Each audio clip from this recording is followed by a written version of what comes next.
yéwénal doomu aadama yi sax ci kaw suuf di nga gudd fan yàgg fi ndax bu fekkee ne bés bu nekk saa yu ma xëyee ñëw fekk Imam Cissé fa mu nekk wala mu ñëw tawat ma soxlaam wala foo jaar bàyyi fa sa ñaq ñaar ak ñett da ngay nekk koo xam da ngay bari day bari ñuy ñaan yàlla nga sax fi yàgg fi kenn du la móolu la koy may nag mooy laaye biir sa digganteeg sa mbokk ji fii nag ñaari ñett booy xool bu fekkee dañ dem ba dund gi xaw a xat gàllankooru ñaari ñett ñii am di am ñii ñàkk di ñàkk dafa fekk léeg-léeg lañ ci waslu ak seen digganteeg ñoom dañ ko taxawul ki nga xam ne it moom la yàlla sédd xam-xam daf la ko sédd ngir lan ngir mooy nga dem gindi nit ñi nga xam ne ñoo nekk ci lëndëm teg leen ci yooni leer bu boobaa jamono ba ngay def loolu yow it yaa ngay partagé yaa ngay def solidarité ci loo xam ne lu yàlla xéewal la ndax ñaare boo demee ci alquran sum tabaaraka taala mu ngi xamal yonent yàlla Muhammad ne ko allazina in makkanahum fil ard aqaamu salaat wa atu zakat wa amru bil mahruf wa nahu anil munkar walillahi aqibatul umur nee na ay jëmm lañu yoo xam ne jëmm yu ndaw lañu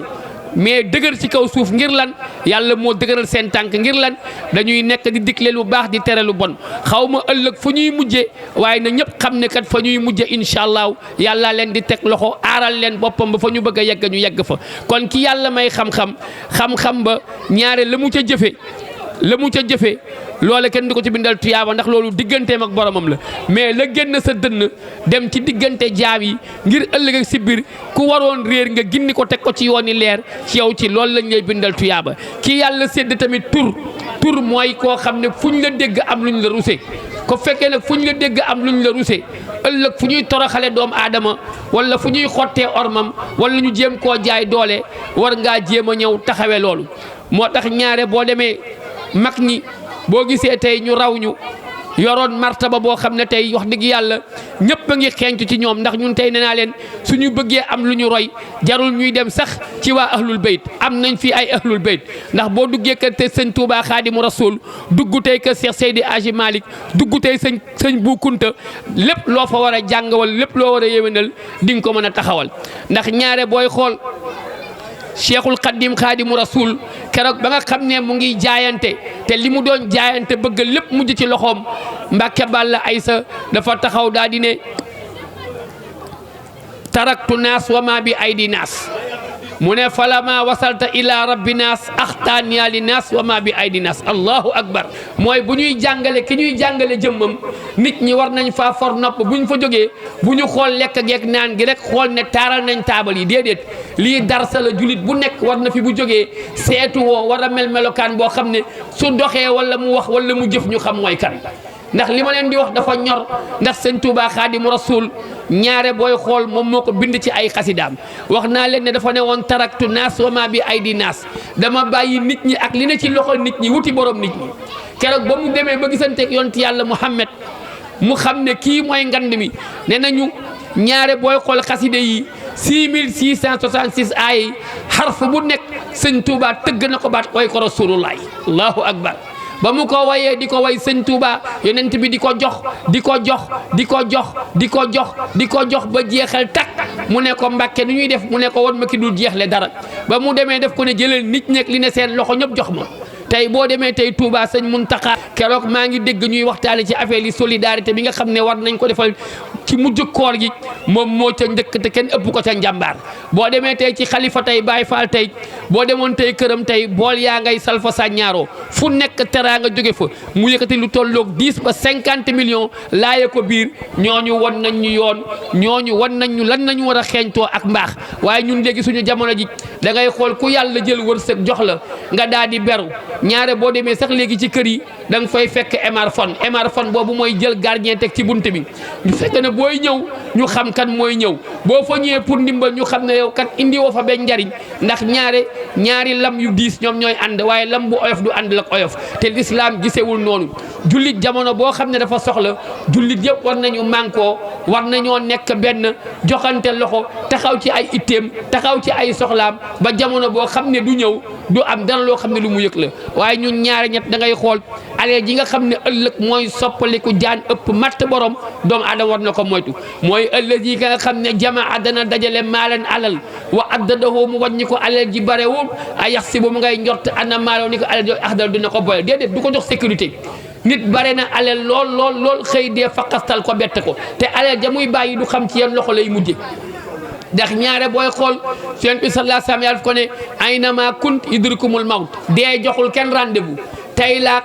ëllëg laak gannaaw ëllëg la yàlla rek a xam am na juróomi mbir yoo xam ne boo ko maîtriser wul xay bu la war nga bàyyi sa digganteeg sa borom ba ca njëkk mooy inna allah indoo ilmu saati kañ la yawmal xiyaam kan moo ko xam ne yëkkati loxo kan moo mën a xam ne kat nañu bésu ajjuma la tàkkusaan lay doon ban ajjuma la ban tàkkusaan la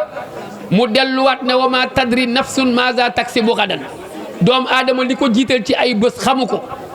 comme nag yow xamoo lii xew ëllëg kon lépp loo am ci lu baax àdduna tey la démb ba wees nañu ngi tey kenn xamul luy xew ëllëg ki nga war a jàppale ki nga war a dimbali bul ko xaar bul ko xeeb bul ko ubal kanam bul daal di ko wan ne lii ma yàlla baaxee bare na bare goo xam ne ci lay soppe ay ngànnaay di xeex déedéet suñu mag ñu baax ñi taxawuñu noonu loolu taxawuñ ko ñoom boo ñëwaan da nga leen daan fekk seen biir ët nga ñëw déey leen la nga leen di déey ci sutura ñu gàddu loo xam ne kenn xamul na mu toll jox la man nag nee naa fii Sénégal ni ñuy dimbalee moom la ñu xamul parce que dafa am ñoo xam ne alxuraan moo leen joxal wal masaakin lil fuqara moom moo gën a yellu fuqara mooy koo xam ne ñaare mu ngi ci biir jàkka ji julli wala mu ngi ci biir koñ gi di sàmm ngorom yor njaboot di leen dundal te il vit le jour au jour kooku ñaare lu mu am tey la koy lekk bu ëllëgee mu des ci loxo yàlla kooku boo ko xamee jarul nga koy xaar ndax boo koy xaar du la tàllal loxo da nga koy dem fekk fa mu toog seet lay sa wërsëg nga laaye ko biir sa diggante moom te yàlla tax te wan ko ne li may def jëmmu yàlla tax gënuma la mais lu ma yàlla wërsëgal kooku boo ko tegee ci loxom tegoo ko ci loxom ci loxo yàlla nga ko teg ñaareel bi mooy wal miskin mooy ki dem ba xam ne moom tem na ba toog gisatul ku ko dimbali mu mën a génn ci biti toog lal ab der di xool di xaar kooku it lépp lu mu yelloo na nga ko jox waaye booy dimbali na nga dimbali ñi nga xam ne ñooy say jegenaale ñun dañuy ñëw ci ñun léeg-léeg ñaari ñett indi alal yoo xam ne dañ ñuy laaj kan moo ko yelloo mais wal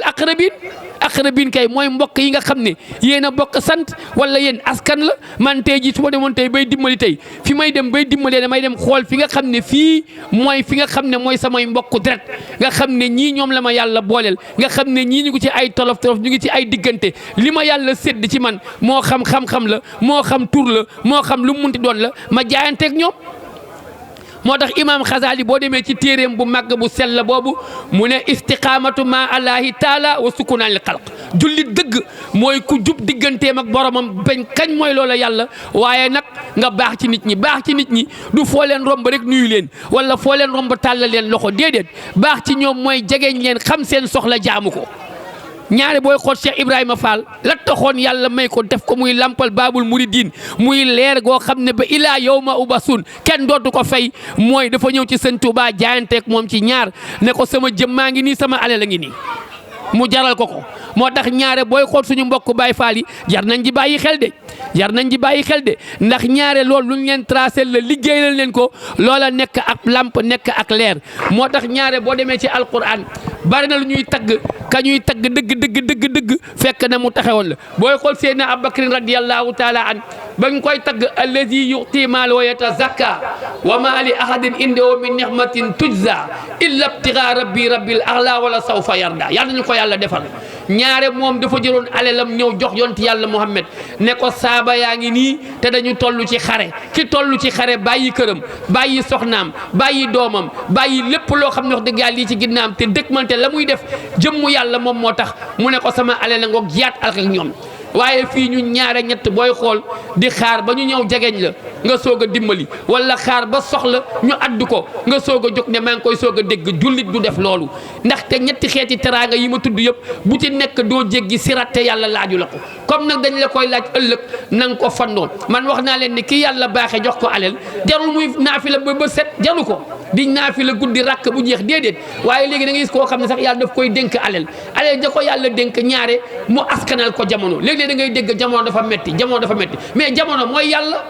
te yàlla moom ci boppam moom faram fàcce jamono moo ci giiñ ndax boo demee ci wal asri dafa giiñ ci jamono ñu ne dafa giiñ ci takkusaan mu ne innal insaan ni ki doomu aadama la fii xusrit aji perte la allahu akbar yàlla bind doomu aadama par nar koo perteloo kon nag kooka déggul jamono moo tax dañ ne ñaare ñett bul dox ci jamono bul xam jamono da ngay dégg jamono mooy wa taawanu alal birri wa taqwa lii la yàlla dénk nga dénkaane ci ak ragal yàlla ak mbaax ndax ak mbaax moo njëkk ak mbaax moo mujj boo demee ci alquran indi nañ ñaari position ci mbaax ba ca njëkk dañ ne fastabiqul xayraat aynama takunu na ngeen sax ci lu baax foo leen nekk xamu leen fu leen dee di këfe ñaareel ba mu nuyu saariyoona fil xayraat na nga gaaw ci def lu baax gaaw ci def lu baax mooy jamono boo jëlee 50 000 wala 100 000 nga ne man maa ngi dem fekk Baye Fall Serigne Bay ziar ko te yëkkati 50 000 jox ko dajeek yow nga ne ma loo koy joxe est ce que daf ko yelloo wala est ce que yow da nga dof kan mooy dimbaleeti déedéet ñiy dimbali ñu ngi doon dimbali ba tey ndaxte ñaare bu fekkee da nga bëgg a dimbali nit ki da ngay dem ci sutura dem ci njëkk dem ci teraanga wàcce sa bopp jaayanteeg moom ci alal jooju kooku boo ko joxee alal jooju jarul muy ñaan parce que bu xol ba seddee xol bu sedd ñaan la kon nañuy bàyyi xel suñu digganteeg suñu borom te mooy ñu yéwénal ko te xam ne ndimbali du fi jóg fii la yàgg boo gisee ñu ne suuf su sutantee dañ ko jal li tax ñu koy jal mooy ku ci nekk bu fekkee ne yow la nga am mu tuuti mu bare yaa ngi ciy dompat di seet sa mbokk ji fu mu nekk nga koy laaye biir bu dee xalaat bu rafet nga jox ko bu dee xam-xam nga jox ko bu dee tur it nga ànd ak moom foo xam ne ëllëg buñ la falee fal sa tur parce que nit ki kenn du ko fal ci alal kenn du ko fal lu ci jikko moo tax ñu yox doomu aadama jikko moo tax ñu yox doomu aadama mën dundanteeg doomu aadama te dundanteeg ñoom ci dund gu teey mooy laabire leen la nga yor mooy sàmmal leen seen der sàmmal leen seen alal yii yëpp dafa bokk ci xeeti ndimbal nit ki nga xam ne da nga ko xamante boo ko xamalee wala mu denk la secret boo demee ca marché ba boo ko fa waxee ñaare bu doxee kat kenn dootu ko fonk wala bu doxee kenn dootul xam mooy kan loolu bokk na ci xeeti ndimbal nga jéem ko suturaal ndax yàlla moom ñu tiim te ku ci nekk am na loo xam ne mu ngi koy def jamonoy jaahiliya ku mësaan def bàkkaar wala nga def naka sulu noonu soo xëy dañ ko daan jël bind ko sa bunti kër yàlla dem ba yoon ci yàlla ma met ñëw suturaa ñi ci loolu kon nit nañuy suturaalante suñu bopp mooy li ñuy xamante suñu biir ci suñu bopp nga xam ne buñ ko waxee ñu xeeb ñu wala buñ ko waxee ñaar ñett ñu dem ba yedd ñu yooyu mën nañ ko nëbbaleen ndax nit ki nga xam ne mooy jullit akkan mooy ki mucc sa làmmiñ mucc sa awra mucc sa alal kon jullit na fexe jéem a góorgóorlu xam ne yàlla la mu digle woon ba tey du ci dellu ginnaaw la nga xam ne moom la waxoon tamit mu ngi ko mooñ ci biir téeréem bu màgg bu tedd bi maa farat naa fil kitaab min shay'in yàlla fàttewul dara ci alxuraan lépp luñ ci soxla lépp luñ ci ittewoo mu ngi ci biir téere bi. salaamaaleykum na leen yàlla barkeel na leen xel mu sell mi taxawu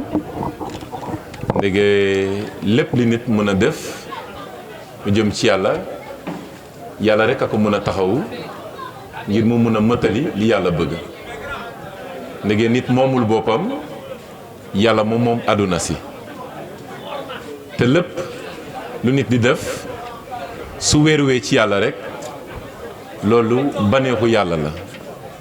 maa ngi leen di gërëm ci invitation bi ndege invitation coofel la defe naa thème bi ñuy waxtaanee mooy ndimbal li ma ci bëgg a sànni rek mooy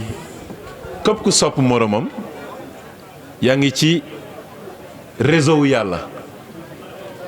am na li ñuy wax ci internet wifi nit su manqué wifi du mun a connecté wu internet mais nit su manqué cofeel mënul xam kan mooy yàlla ndege yàlla cofeel la te képp ku sopp moromam jot nga déjà dund ga dul jeex ga parce que projet bi gën a rëy ci nit projet bi gën a rëy ci àdduna si mooy nit ki su génnee àdduna am dund ga dul jeex ga suñu amee bépp projet te suñu projet yi suñu wéeruwul ci loolu rek nañu jàpp ne ñu ngi jàddu koñ projet am dund ga dul jeex ga te loolu la yàlla namm ci nit ki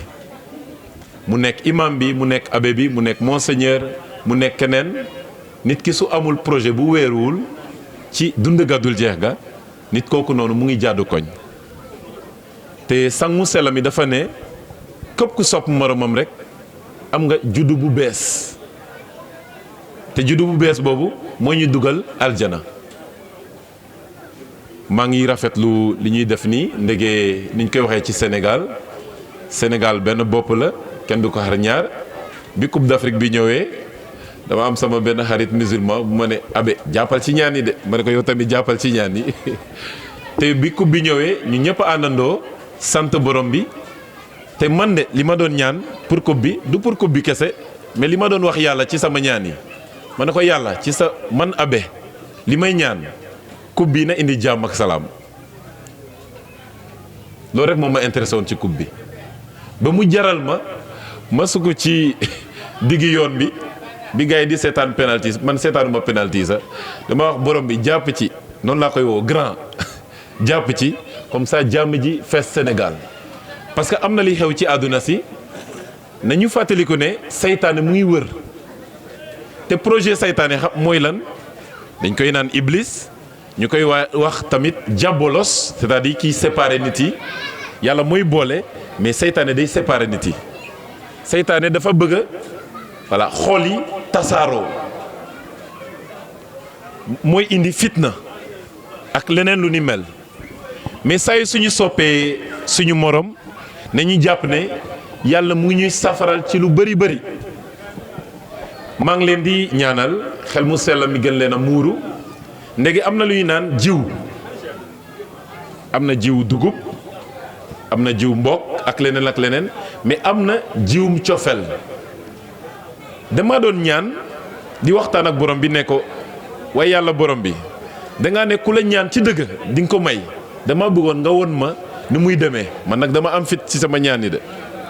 li ma jota woon mooy ni nit ki su ñaanee dëggantaan te yàlla tax da ko koy jox mais au nom de la solidarité humaine day jël barke boobu jox ko keneen koo xamul sax maanaam ci sa ñaan yi booy ñaan ci te yàlla tax yàlla day wàcce barke yooyu mais day gis ne yow soxlawoo ko ci waxtu giile mu jox ko keneen koo xamante ne bala nga koy xam mu doon ca bésum penc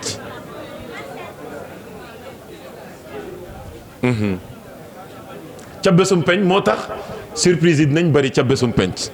nit ki sax dina naan waaye yàlla lii kañ laa ko liggéey mu ne ci ñaan boobu nga doon def noonu ca sutura bala te yàlla tax moom laa wàcce jox ko keneen nit ki suy ñaan te yàlla tax rek yàlla mu ngi dimbali ñu bari moo tax ñaan du ci yow rek lay def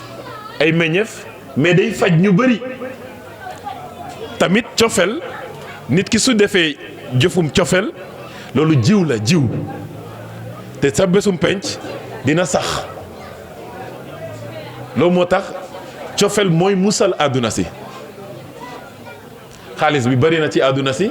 mais pourtant occasion pour dimbali nit ñoo gën a bari que occasion pour def nit lu bon tey nit mun na am xam-xam mais xam-xam boobu su weeruwul ci ngëm yaakaar ak cofel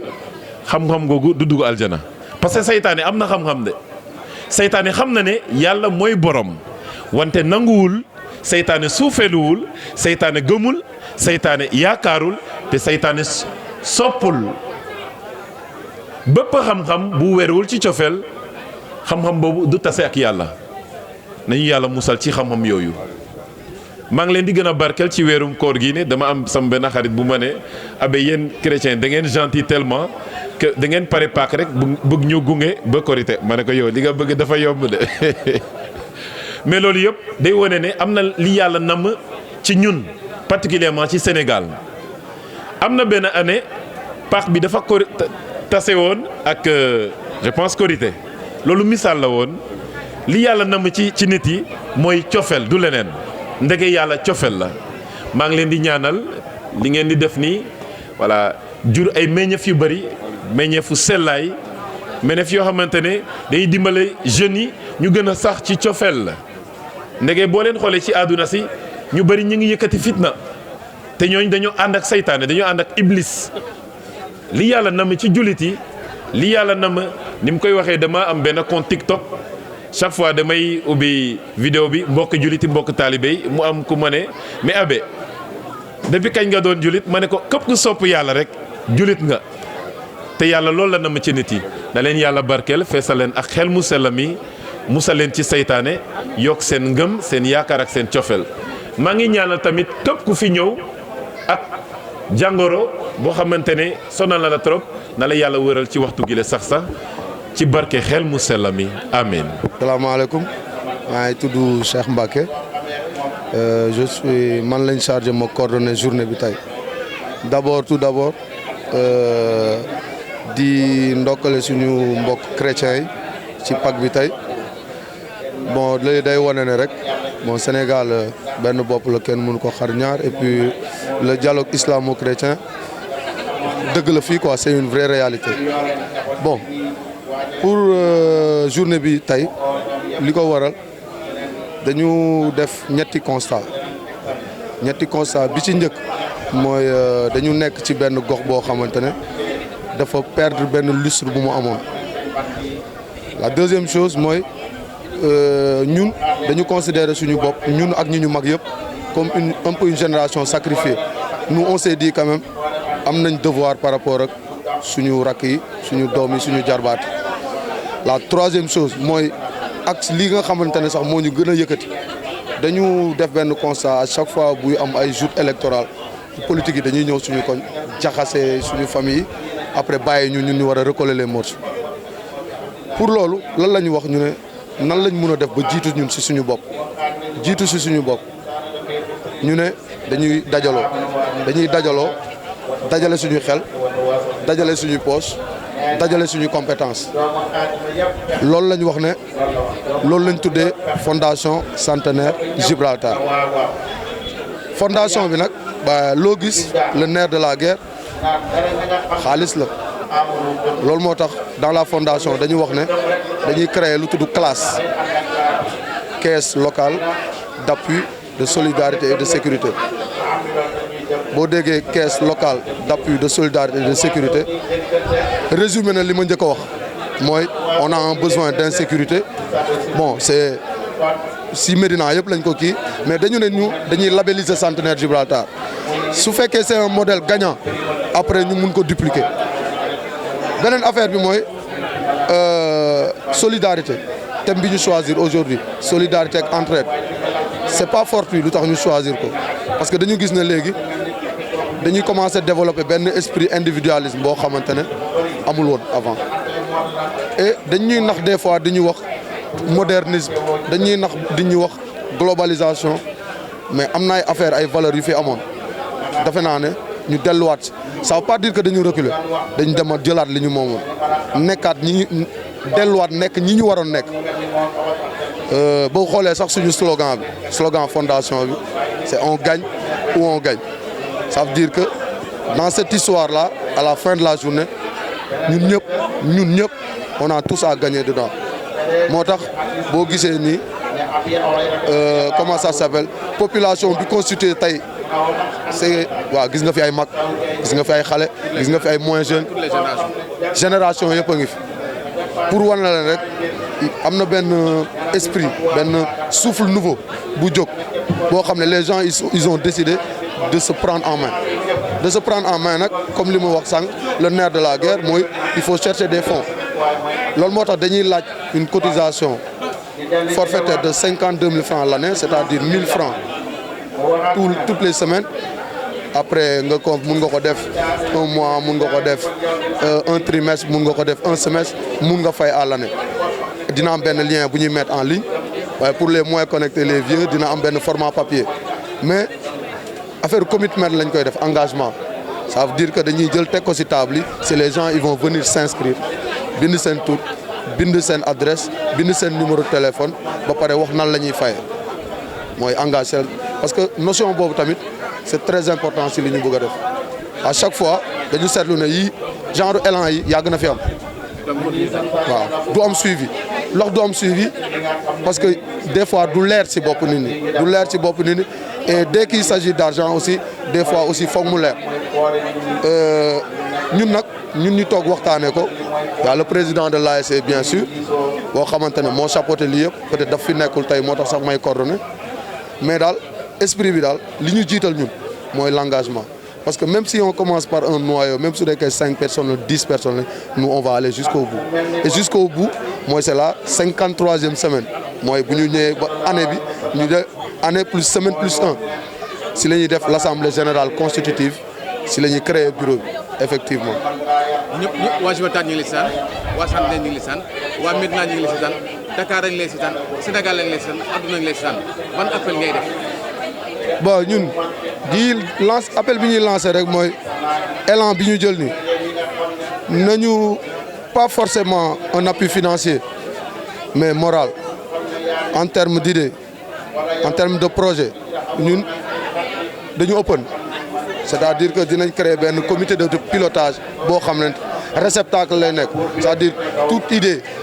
bépp forme de don bépp xeetu xalaat ñun foofu lañ koy recevoir di def tuuti monitoring parce que quand même comme on a dit on a 52 semaines pour préparer des projets parce que duñu di laaj xaalis nit yi pour di ko continuer di ko def suñ ko defee pour une année dañuy dugg ci social business socialement important économiquement rentable yaana am na ñu proposer agence de sécurité locale am na ñu proposer ay une chaîne de laverie et am na ay affaire fi mu toll ni déjà commencé gun tey lañ commencé journée bi mais au moins répertorier nañ 15-20 idées yoo xamante ne ça émane de toute la Médina pas forcément de Centenaire Gibraltar et loolu tam bëggoon naa ko préciser lu tax parce que li ñu njëkkoon def dañu waxoon fondation Centenaire Gibraltar Médina moi personnellement man maa proposé ñu dindi Médina bi parce que déjà c'est un pléonasme Centenaire Gibraltar Médina la bokk mais lu tax ñu dindi Médina bi parce que ñun sentiruñu suñu bopp ci gestion communale bi et idée vision globale mooy 2027 on donne rendez-vous à tout le monde dégg nañ fi Mbappé dégg nañ fi Messi ñun dinañ indi Mbappé Kylian Mbappé dinañ ko indi incha allah. man la Habib Ndiaye habitant Gibraltar membre ci ASC Entente Centenaire Gibraltar di rafetlu teewaay bi lii donc c'est une très bonne initiative franchement Jano Bokandé bi ma convié ci affaire bi dama kontaan trop parce que dafa tombeek tey di Pâques di feetu suñu mbokku chrétiens yi imam ak abbé ñi ngi fi woon léegi nii ñu teew seen waxtaan ñu rafetlu ko lool franchement tey moom sama xol dafa sedd parce que lii c'est une première au niveau de Centenaire Gibraltar toute génération confondue anciens yi xale yi ñëpp sama xol dafa sedd lool mais bëggoon naa tamit lii nekk affaire boo xam ne sunu politique yi dañ koy accompagner parce que gisuma fi benn doomu gox bi astafurlah monsieur le maire yi nii Abdoulaye Martin Samb waaw moom li may wax rek waxatu bu dajee gersu la moom yegsi na di rafetlu daal jotaay bi dama mënul wax nag ci mbooloo wax bi su jubee sunu borom la su dëngee ci man la jërëjëf. asalaamaaleykum maa ngi nuyu ku nekk sa tur ak sa sant di nuyu waa Centenaire Gibraltar di rafetlu jotaayu tay bi parce que li ñuy wax rek on est famille à Gibraltar tey Centenaire Gibraltar ñoo fi retrouvé wu donc mu nekk initiative bu rafet quoi ñu am nag lu ñuy waajal mu doon benn nu mu ko mënte waxate benn association boo xamante ni Gibraltar moo ñu tax a jóg mais sportivement lépp mi ngi ci ñu jóg pour jàppale suñu président aussi Jano di ko remercier gis nañ taxawaay bi di remercier waa Centenaire Gibraltar parce que lii tey dafa rafet ñun amuñu lu dul Gibraltar aussi itam ñu waxaale ci insécurité bu am Gibraltar parce que temps yi gis nañ li fi jot a am depuis qu'on est là dafa am insécurité léegi donc loo xam ne mosoon am Gibraltar ñuy ñaan suñu mag ñeeg suñu kilifa yi ñu jàppale ñu taxaw ci Gibraltar parce que amuñu lu dul Gibraltar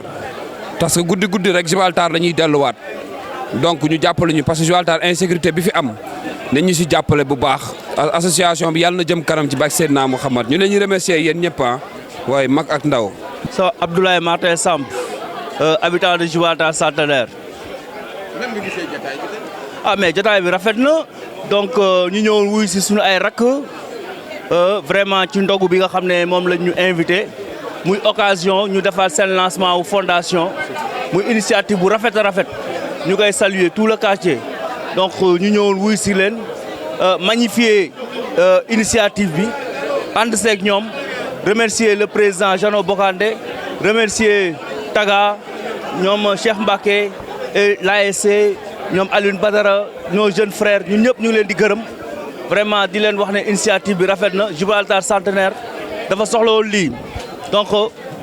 comme am na nag du ñu def lu dul magnifier ko di ñaan yàlla ñu pérenniser ko pour que chaque année ñu mun ko continuer di ko def. donc ñu ngi lancer un appel aux autorités ak bonne volonté yi nekk ci quartier bi pour ñu ñëw jàppale li nga xam te ne mooy fondation bi donc may lancer appel na si ñëpp ñëw jàpp pour que vraiment ñu mën a doxal seen ay activités parce que fondation lu lourd la mais comme l'idée est noble donc c'est une ambition donc il faut matérialiser may ñaan ñëpp ñu dugal ci seen loxo rek bu soobee yàlla dina baax voilà je vous remercie maa leen di gërëm yéen waa Dak Médina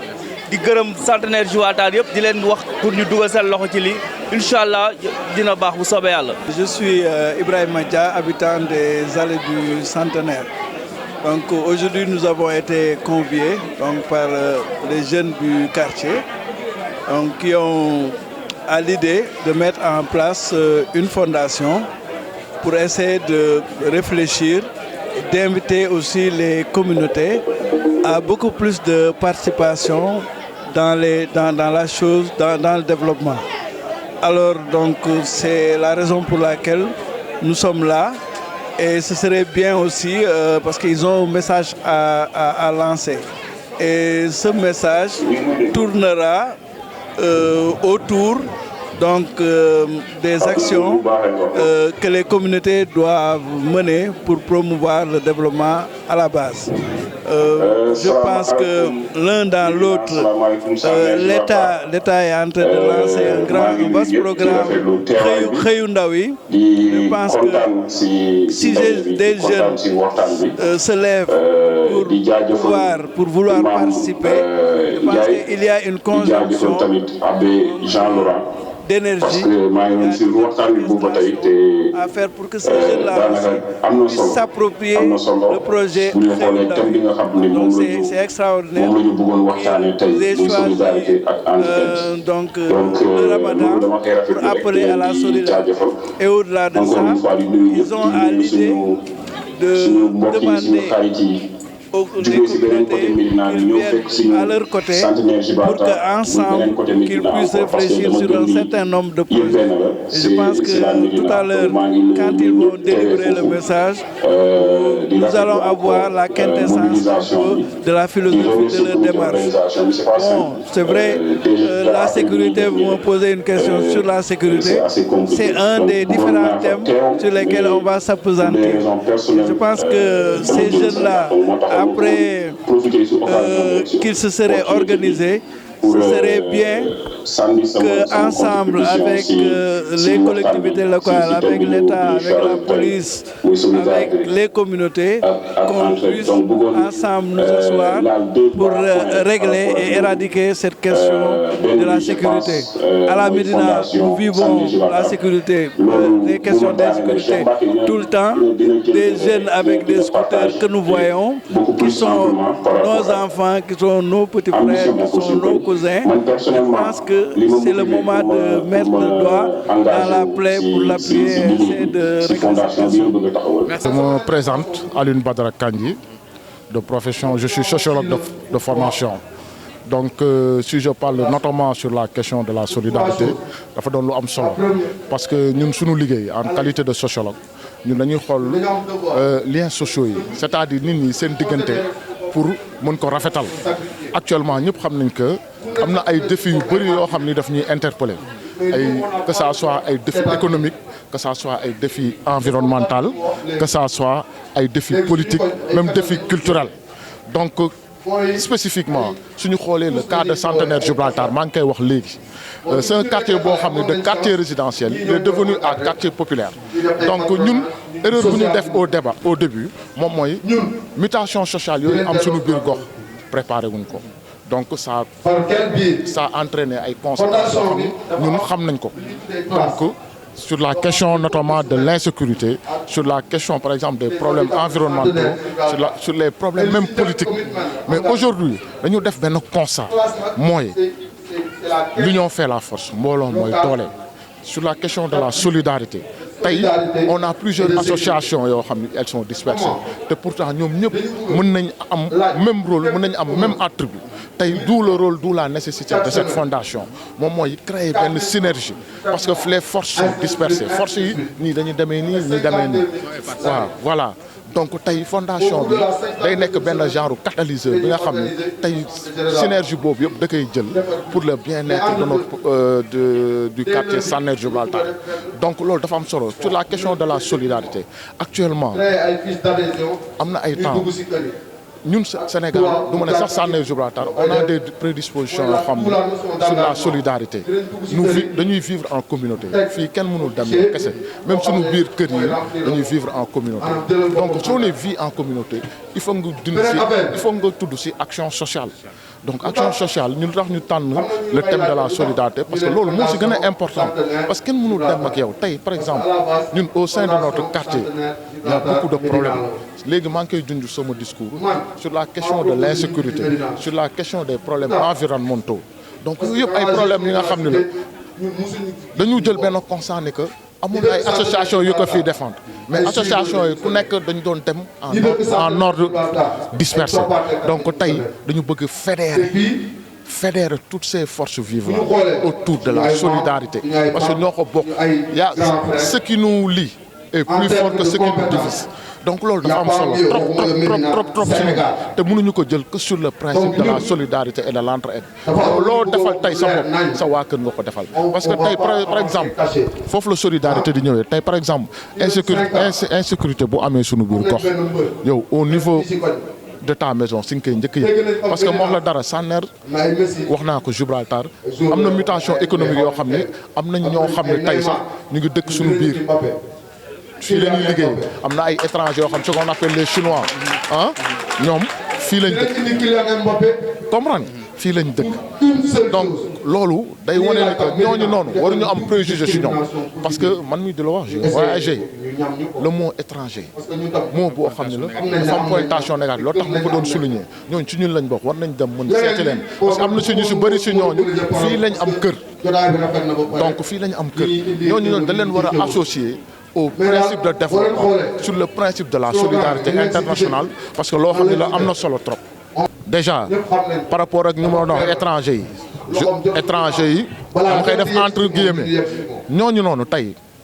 ils ont des biens ici ay biens immobiliers am na chinois yu bëri yoo xam ne tey ay chinois yoo xam ne fii lañ dëkk am fi kër te xam nañ ko nag parce qu'il faut pas avoir la langue de bois aujourd'hui c'est une communauté boo xam ne elle est ciblée parce que y a une manne financière bu nekk ak ñoom donc ñooñu tey suñu lañ wax ñooñu seen insécurité mooy suñu insécurité rien que partant sur ce principe là donc la solidarité il faut que ñu waxtaan ak ñoom parce que ñun lañ bokk te y a l'image aussi du Sénégal qui est en jeu am na benn image boo xam ne Sénégal qui est en jeu tey ñooñu bu leen xokkatal mais pourquoi pas y a des Sénégalais aussi qui vivent en Chine ñu fa am seen teranga donc sur le principe de la solidarité internationale c'est une problématique boo xam ne ñooñu dañ leen war a associer à tout ce qui est question de développement ou bien à toutes les questions boo xam ne ça touche même à l'avenir de Saner Gibraltar. asalaamaaleykum man la Papis Konaté ancien international de football donc di dalal fii waa Dak Médina par rapport ak suñu benn sitting bi am au niveau de Centenaire Gibraltar doon teg benn association pour soxaliwaat suñu quartier waaw pour gérer ko à tous les niveaux xam nga développement communautaire moo xew léegi ci àdduna donc te je pense que à Gibraltar ñëpp comprendre nañ loolu donc xale yi ñoo ñëw proposer benn feuille de route boo xamante ne franchement c'est bénéfique par rapport au quartier ñëpp mën nañ ci njëriñu daal donc looloo ma fi teewloo tey dama ñëw sax surtout pour gën a déglu pour xam les grandes lignes lan la donc maa ngi leen di déglu sànq ba léegi mais je pense que initiative bi baax na donc dañ ciy taxaw bu baax a baax parce que man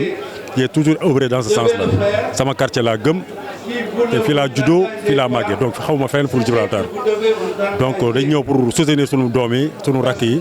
jàppale leen ba seen mbëbët bii ñuy mbëbët aboutir incha allah. salaamaaleykum maa ngi leen di nuyu di leen ziar yéen ñëpp maa ngi tudd Seydou Fall maay secrétaire général chargé de la formation et de l'insertion ci association boobu ñu naan Médina Academy. Médina Academy nag benn association la bu basé wu à la Médina boo xamante ni dafa jug taxaw thème pour jàppale jeunes yi pour ñu am formation mën a insérer wu notamment sur le domaine de l'entrepreneuriat ndax xam nañu ni au Sénégal fii nii notamment biir Médina bi nga xamante ni moom lañu dëkk taux de chômage bi élevé na lool te en plus y a des jeunes yi nga xamante ni amuñu formation dañoo taxaw pour être le relais entre la formation et l'insertion à travers aussi suñu ay partenaires ak yooyu noonu pour mën a aider jeunes Médina yi ba ñoom ñëpp ñu mën si gis seen bopp carrément parce que ñun dañoo gëm autonomie parce que man jàpp naa ni jeune sans formation day day doy waar trop ci moom doo xam fu mu jëm day doon excusez-moi le terme un mouton de pâturage boo xamante ne doo xam sax fan lay dem day dem nii mais bu amee une formation solide am ñu dinañ ko dina mën insérer boppam wala moom tamit mu jéem xool naka la def ba mën ci génn dans l'avenir aussi je pense que c'est en grosso modo loolu mooy biiwu Médina Academy. On vous a convié, c'est-à-dire moo waral seen waaw on nous a convié ici par monsieur Jano Bokandé initiative bi nga xamante ni c'est venu à son heure parce que boo xoolee fraternité la boo xoolee thème bi sax entre solidarité la ak entre-aide ñu ngi ci mois béni wu Ramadan les catholiques viennent tout juste de sortir du carême moom mu ñëw la kon day wane ni Sénégal dialogue islamo-chrétien bi du wax kase lu dëgg la te gars yi ngi koy doxal bu baax a baax je pense que ba ma ñëwee ba ci biir nag si la ñuy doog a comprendre le but vraiment du lancement de la fondation Médina Centenaire Gibraltar et je pense que tamit le patriotisme doit être local d'abord avant ngay dem di ko génnee feneen da nga koy tàmbalee fi nga dëkk ba pare boo ko tàmbalee fi nga dëkk ba nit ñi xam la mu mën a génn parce que c'est une initiative louable aussi parce que vu que ñeneen ñi mën nañ koo topp ba mën koo def ci seen gox notamment parce que c'est une très bonne initiative daal man daal je suis très content dégg naa discours du monsieur Jano Bokandé et on l'encourage et on est à fond nag avec lui aussi vraiment nag nous sommes très contents aussi et c'est une très bonne initiative macha allah di ko ñaanal yàlla rek affaire bi mën a gën a jëm kanam incha allah rabbi. asalaamaaleykum. salli bi taslimin ala xaynin nayn wa seydil kawnayni bastan nayn maa ngi tudd Souleymane Sy dëkk fii Gibraltar villa numéro 53 donc ci koñ bi laa dëkk fi laa yaroo màggee fi et tout fondation bi nag li ko waral mooy constat bu ñu def parce que ñun peut-être bi ñu nekkee woon ay xale ñun peut-être am na peut-être benn accompagnement bu ñu doon bëgg xëy na bu ñu amul woon wala peut-être ñi sunay aînés xëy na jéemoon nañ ko mais xëy na approche bi ñu ciy am ñun du bokk parce que peut-être suñu ay mag dañu fekkee suñu ay waajur nekk fi donc jamono jooju suñu ay waajur ñi ngi fi woon amoon nañ doole ñun nag heureusement on dira dañu nekk ñoo xam ne ñu si ëpp si ñun dañu juddu fekk paay retraité wala ñenn ñi sax dañuy màgg fekk nañ paay décédé donc c'est-à-dire ñu nekk benn génération de transition boo xam ne am na lu bëri lu metti am na moo yu bëri yu am ci koñ bi ci ñun la commencé muy taxawaalu bi bàyyi jàng bi maanaam jiital fo bi inconscience bi ak insouciance juvénile bi ci ñun la commencé mais quand même terewul ak peut-être benn base d'éducation bi ñu amoon tax na ñun suñu bopp ñu relevé wu ku ci nekk jéem a xool fenn foo dem teg fa dara gëm dara jàpp ci ba xëy na tey ji ñu mën a taxaw fii mais dañu gëm na ñun loolu du réussite on n'a pas encore réussi parce que pour ñun réussite mooy sunu ay rak sunu ay doom sunu ay jarbaat réussir ñun am na fu ñu jaar donc ñoom waruñu fa jaar pour nag ñun ñu éviter ñooñu jaar foofu mais dafa am lu ñu war a taxawee on a donc fait des remarques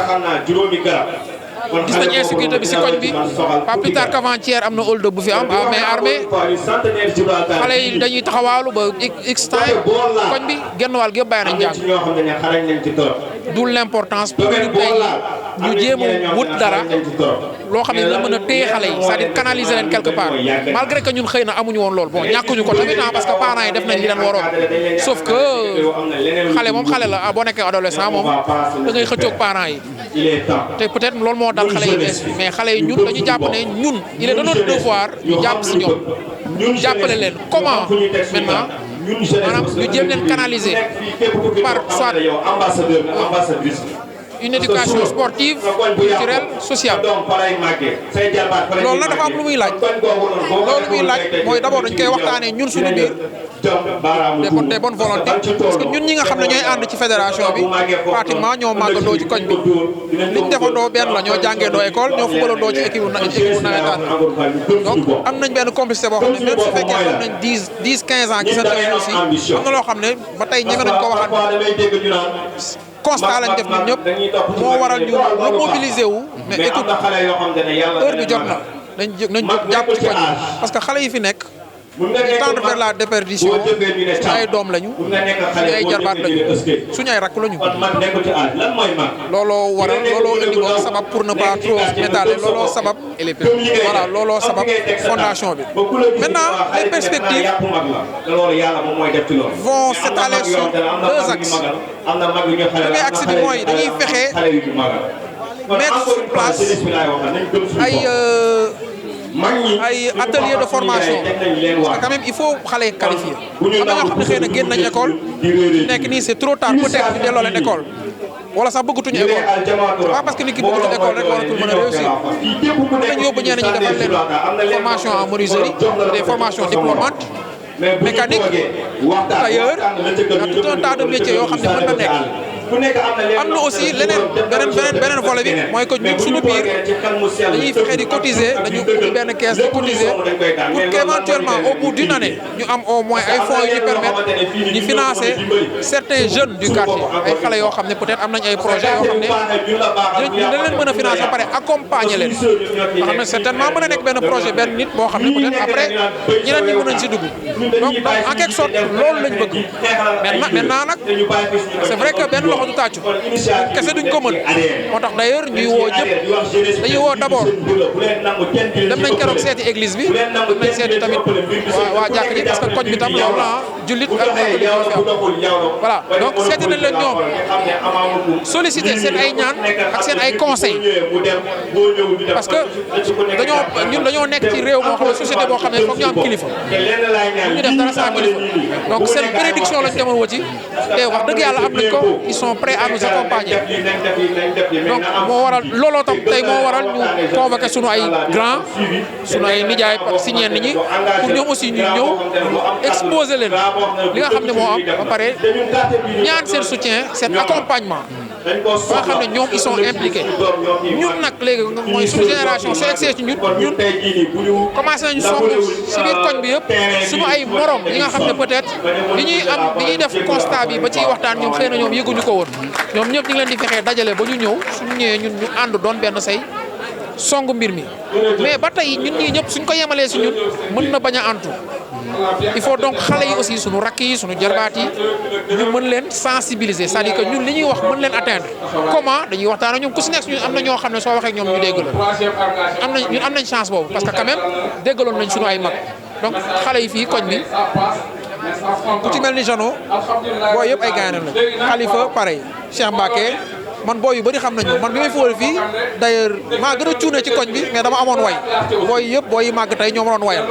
dama koy tooñ sax grand Papis Konaté naan ko yaa ma daax football mais man rek maa fi am way ci koñ bi donc booy yëpp samay xarit la ku ma si toog waxtaan ak yow di nga dégg li ma lay wax te di nga mën a percevoir le message bi ma bëgg a jàllale parce que tout simple te loolu lu ñu ko may mooy peut-être patriotisme bi ñu yàgg am pour suñu koñ mënoon nañ dem football ci yeneen koñ mais nanguwuñ ko dañ toog ci koñ bi di ko ñafe di xeex gëm suñu koñ gëm boobu nag gëm sa koñ nag weesuwul lii donc pour ñun tey jii bébé sax xeebuñu ko dafa war a ñëw soutien bi muy wala apport bi ñu bébé di indil mooy ne mu nangu ñun liñ koy proposé yaakaar naa loolu la daal di taalaat ñëpp loxo di baalu nit ñi àq bu baax parce que tamit xam nga xat na précipité nañ ko déjà sànq la fi Abidjan ñëw te ñoom fête lañ nekk et tout téye nañ ko fii bon après c'est pour peut-être éventuellement pour une bonne action de toutes les façons ñoom loolu lañ fi nekkee Imam Ndiaye mi ngi fi woon sànq ak grand yëpp ak yéen ñii ñëpp nga xam ne xam nga da ngeen bàyyi ay yite pour ñëw déglu ñu ñun duñu kenn ba war a mën a déplacer kenn mais nag c'est pour une cause commune parce que tey jii koñ bi li muy ndaw wala li muy yaatu benn kër buy tàkk ñëppay tiit ndax kër googu buñ ko fayul mën na taal yeneen kër yi on est une famille donc il faut ñun ñëpp ñu ànd la main dans la main tabax suñu koñ suñ ko deful keneen duñu ko defal man daal loolu laa jàpp ne loolu laa amoon lu may wax di sant baax di jégalu bu baax. am na loo xam ne war nañ ko si mën a apporter donc je pense que dafa jot encore une fois maa ngi koy répéter boobu ba tey dama si insister parce que je pense que c'est important dafa jot ñu jël suñu ay responsabilités ñu dalal xelu suñu pape yi dalal xelu suñu grand frères yi nga xam ne ñoom peut-être tey jamono dab na leen ba amatuñu agilité boobu ak activité boobu pour mën a saafara yenn yi donc ñu mën leen rassurer parce que c'est vrai que soxla nañ leen tamit ñu ñuy guider di ñu tette bu ñu xawee wàcc tali bi tamit ñu delloo si ñu loolu dañ koy soxla si ñoom te xale yu ndaw yi am nañ yaakaar si ñun jeunesse boobu nekk foofu maa ngi dégg xale yi boobu ba tey bëriwul xale yi rek laay dégg donc ñooñu waruñu leen seetaan il faut que mu am taxawaay bu ñuy am il faut que mu am responsabilité bi ñuy jël il faut que ñu am encore une fois courage boo xam ne war nañ ko mën a wone pour liggéey suñu communauté ba pare liggéey boobu dafa nar a nekk loo xam ne ça va être dans le temps ça va être genre développement durable lay nekk du dañuy def lenn loo xam ne génération bii di ñëw bés bu ñu fi nekkatul génération bii di ñëw ñu am ay problème pour épanouir am ay problème pour leneen ak leneen lu ñu bëgg a def bëgguñu ñu ne génération bi fi jógee de seen bopp rek la ñu xalaat lépp li ñu fi teg en place pour ñoom la ñun ñii génération bu bees bi on doit reprendre à zéro loolu échec lay doon moo tax bu ñu def taf yëngal bu ñu def régler problème boo xam ne tey dañ koy régler bu subaa ñeneen ñi bu ñu ñëwee fekkaat ko fi donc loolu moo tax ma insister surtout dans la rigueur dans l'engagement parce que engagement tam dafa am solo lii kenn moomu ko ñu ñëpp a ko bokk donc il faut que ñu am engagement boobu il faut que ñu am courage bi donc loolu rek laa bëggoon sànni si kaddu bi di nuyu encore ñëpp gis naa ñëpp à travers vidéo bi di nuyu bëgguma lim parce que damay bañ fàttali di nuyu grand frère yi di nuyu petit frère yi di nuyu maman yi fa nekk di nuyu papa yi fa nekk di nuyu ñëpp waaw kontaan naa trop maa leen di jaajëfal